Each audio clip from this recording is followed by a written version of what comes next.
What up, y'all? Rap Critic here, and let's not talk about Kendrick Lamar. I mean, we get it at this point, right? He's taking a victory lap after last year's defeat of Drake, almost a proxy war for the frustration people have been having with the music Drake represents. Dull, creatively bankrupt pop rap that has a little hook but no personality, so it can be yet another barrage of factory-made slop guaranteed to be inoffensive. He's the middle of the road of rap music, whereas Kendrick carries himself like the standard bearer for what it means to be an MC whose emphasis is on their lyrical ability. And with Kendrick clearing the air on all that basic shit going on in hip-hop, I'm sure what's currently at the top of the charts is something with a little more creative edge to it. So let's check out... Oh, come the fuck on, Travis Scott! Well, let me give it a chance. He might just surprise me. Yeah, no, it was just as generic as I thought it was gonna be. Seriously, this is the hook from the hottest song out right now. Out my closet, that shit, none. Yeah, that's a vibe, that's a one-on-one. Yeah, the fumes in the room, 1 to 9. Yeah. This chorus is fucking nothing, man. Like, starting off by saying your shit is none of none, like, that's already a one-up on the phrase one of one to note how rare the shit you've got is. So to then have the next line actually just use the one of one phrase, it's like, that just feels like a step down from the exaggerated rareness of the shit you were just talking about. I cannot believe this bland shit is still topping the charts in goddamn 2025. Well, maybe it takes these things a while to really reflect in the charts. After all, I'm sure his songs are just running up the charts on momentum at this point, because other than Sicko Mode, all of his other number ones just have the most watered-down version of what I could swear was more interesting about his style when I checked out some of his earlier joints. But oh well, whatever. Let's check out Kendrick's highest charting single right now. Surely something fun from his surprise drop album GNX is gonna be way more cool to cover. So what's the top 5 hit right now? Is it TV Off? Or maybe it's still Squabble Up? We can certainly do a breakdown of that. If it was up to me. What? Luther?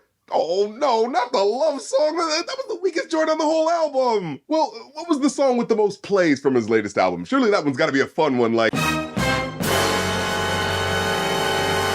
You've gotta be kidding me. But, alright, if this is the song that's resonating with people the most, I guess it's the one I'm obligated to cover. But great, and now I gotta look like the contrarian for dumping on the weakest song on a pretty solid album. Goddamn my brain for doing that pesky thing where I keep being honest about my stupid opinions. And look, don't get me wrong, it's not like I don't like seeing the super lyrical MC do love songs. Hell, I think Love and Loyalty from Damn are probably 2 of my favorite tracks from him, just because of how those tracks feel like they're diving into his earnest feelings about love in his life. But with this track, there's too many deviations into the lyrics that take me out of the emotion of the song. Like, just to start off with the positives, I do love the sample he uses for the track.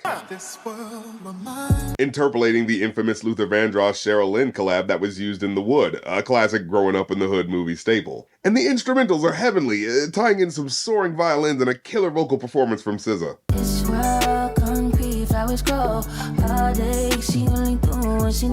If this world were mine. Hey, Roman numeral 7 bass, rap it like it's hot. Yeah, what kind of opening lyric is this? Now, so many people on Genius are clearly racking their brains to come up with the meaning behind this, like saying in the Bible the number 7 represents divine completeness and perfection, or maybe that it's a reference to this being his 7th album, but it just ain't exactly the most romantic sentiment in the world to start a love song with. But nah, my closest guess is that since he's calling it Roman numeral 7 like it's a super important number, I think maybe it's a reference to the 7th commandment in the Bible, thou shalt not commit adultery. Which sure would make sense, but it's just such a clunky way to open a love song. And what does that mean for what the first line is saying altogether?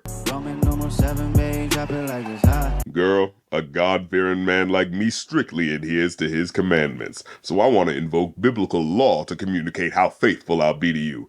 Now bounce that ass for a real player, bitch! Drop it for Jesus. And as the verse goes on, the lyrics veer to a weirdly violent direction. It was like he's still in battle mode against Drake and he forgot to turn it off. This world was mine, I took your enemies in front of God. Introduce them to that life, hit them strictly with that vibe. I mean, I guess killing all your girlfriend's enemies in front of God is romantic, like in a 16th century chivalrous knight kind of way. Hit them strictly with that vibe.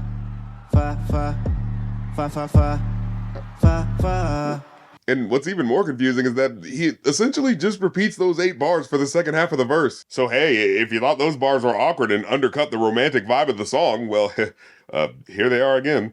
Roman numeral 7, babe, drop it like it's hot. If this world was mine, I'd take his dreams and make them multiply. And when he does change some of the lyrics, they still sound oddly focused on the haters. He a fan, he a flop, they just wanna kumbaya. Yeah, my enemies want to be buddy-buddy, but fuck that! They're gonna die a slow death, knowing nothing but pain and torture in their final pitiful moments of clinging to life.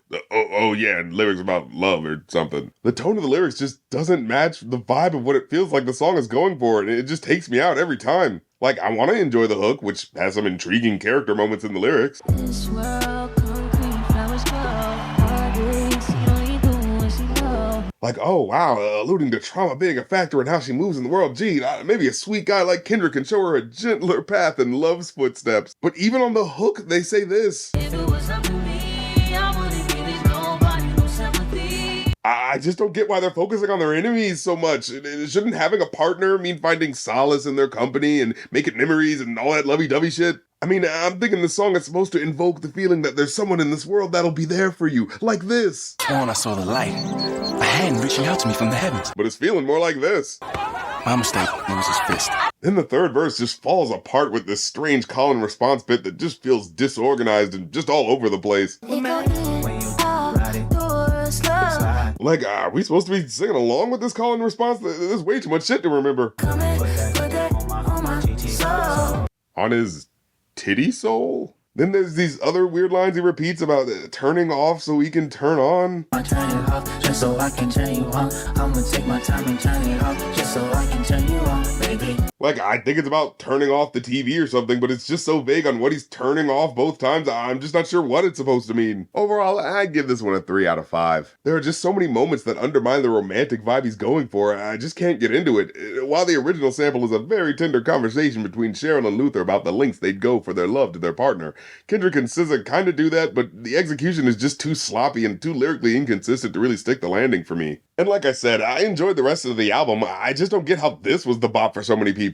Maybe the sweet, ethereal sounding production was good enough for some folks, but to me, the bizarre, vengeful angle of so many of the lyrics just kept throwing off the mood. Well, that's my take on it, but let's see what the patrons thought with my $5 What You Think Talkback section, where if I dig your answer, I'll include it in the review. Loyal Patreon member Life is Strange says, great sampling of Luther Vandross and some truly great R&B style harmonizing between Kendrick and SZA. Reminds me of some of Ashanti's duets in the 2000s.